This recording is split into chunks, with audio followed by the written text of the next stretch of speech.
Atlantic महासागर में Cape Verde के पास फंसे क्रूज शिप पर हंता वायरस के मामले सामने आ गए हैं। इस शिप पर मौजूद क्रूज सदस्यों में 2 भारतीय भी शामिल हैं। इस जहाज पर हंता वायरस फैलने की खबर सामने आई है, जिसमें अब तक 5 मामलों की पुष्टि हो गई है और 3 लोगों की मौत हो चुकी है। ओशन वाइड एक्सपीडिशंस का ये लग्जरी क्रूज शिप 1 अप्रैल को अर्जेंटीना के उशुआया से निकला था और इसके 10 मई को स्पेन के कैनरी आइलैंड पहुंचने की उम्मीद है। क्रूज पर 2 भारतीय क्रूज सदस्य मौजूद हैं। रिपोर्ट के मुताबिक जब ये क्रूज 10 अप्रैल को निकला, तब इस लग्जरी क्रूज पर 28 देशों के लगभग 150 यात्री और क्रूज सदस्य सवार थे। लेकिन 24 अप्रैल को दर्जनों लोग सेंट हेलेना द्वीप पर उतर गए।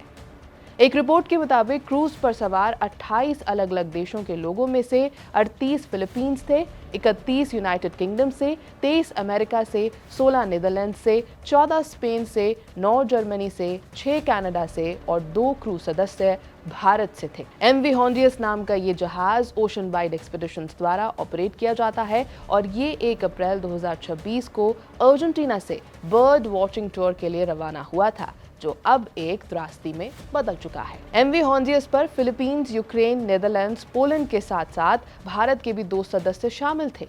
इन भारतीय क्रू मेंबर्स की पहचान, उनकी भूमिका और संक्रमित यात्रियों के संपर्क में आने की स्थिति अभी स्पष्ट नहीं है।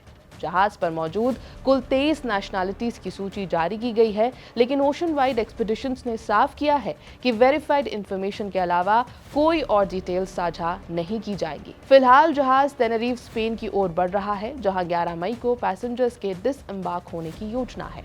ग्लोबल लेवल पर हंता वायरस के हर साल 10,000 से लेकर 1 लाख तक मामले सामने आते हैं। एशिया और यूरोप में इसकी फैटेलिटी रेट 1 से 15% के बीच रहती है, जबकि अमेरिका में ये 50% तक पहुंच सकती है। MV हॉन्डियस पर फैला एंडी स्ट्रेन खास तौर पर खतरनाक माना जाता है।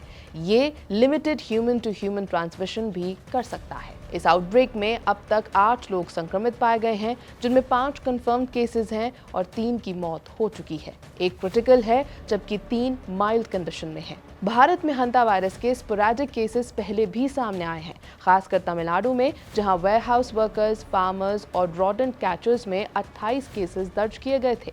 2021 में भी एक आइसोलेटेड केस सामने आया था। हालांकि 2026 में भारत में इसका कोई एक्टिव आउटब्रेक या कम्युनिटी स्प्रेड नहीं है।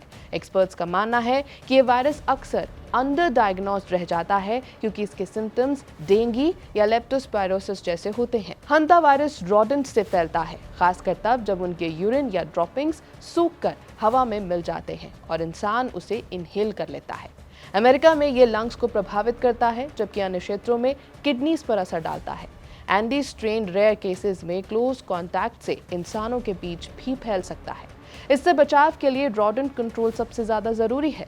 घरों को सील्ड रखना, कंटामिनेटेड डस्ट से बचना, क्लीनिंग के दौरान प्रिकॉशंस लेना और फूड को सुरक्षित रखना जरूरी है।